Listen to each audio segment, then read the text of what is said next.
Tim Lammers. He has much more in this morning's Health Watch with Dr. Syed Hussain. Good morning. Yes, doing it on Friday this week because on Wednesday we were in the middle of coverage for the Women's World Cup. Wanted to make sure we gave you and all these health topics the time they deserve. Good to see you again, Good Doctor. to see you too. All right, first things first, I don't want to be like, here we go again, but we are starting to see some signs from the CDC that COVID cases are on the rise. How can we put that into proper context? Yeah, we are, Tim. We're seeing a rise in hospitalizations and test positivity here in Connecticut and New England and in the country in general. And I'm not surprised if you look at data.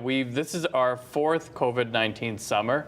We've experienced a late summer surge in the previous summers, and one thing that's good news is that the current surge is nowhere close to what we've experienced in the past. Yes. So while there is an increase, we're seeing an uptick in hospitalizations. For instance, wastewater surveillance indicates that this surge may be leveling off. And the CDC also, important to note, states that there is no new variant that is behind this current surge, which we all point towards a more cyclical nature of this virus and what we can expect moving forward. And that wastewater testing usually tends to be a very early precursor. So if that bears out that it's leveled off, that would be a very good sign.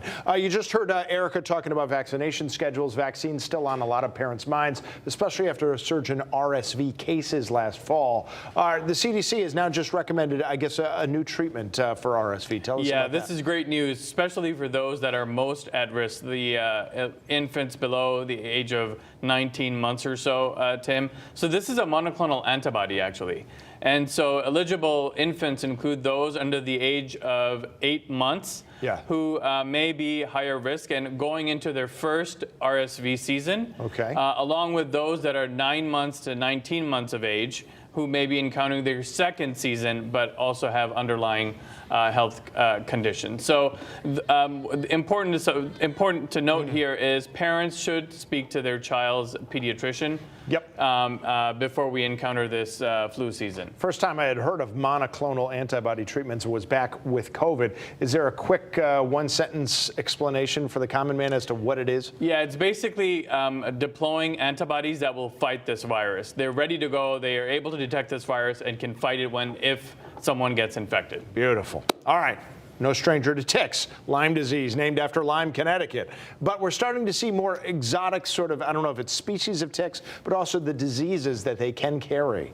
Yeah, that's right. And we've talked about ticks in the past. So common precautions that folks need to take include avoiding grassy or wooded areas, Tim. And if you are hiking and if you do encounter such areas, make sure you use an EPA-approved repellent on your clothes and as well as on your exposed skin.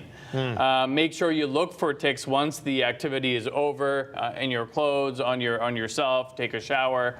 If you do find a tick and you're able to safely remove the tick, it's advisable to send it for testing and detection and to understand what the tick was. And if you do develop any kind of symptoms, then it's important to reach out to a physician. Absolutely. Usually that bullseye rash is one of those first symptoms of Lyme disease to do. Classic. But yeah, a good idea to try to send it for testing, because even if you just went to the woods, then you see a tick, well, maybe the tick came and bit you earlier than you thought. Maybe. You never really know for sure, but definitely great advice. All right, Doctor, thank you so much. Syed Hussain from Trinity Health of New England joins us as he does every week.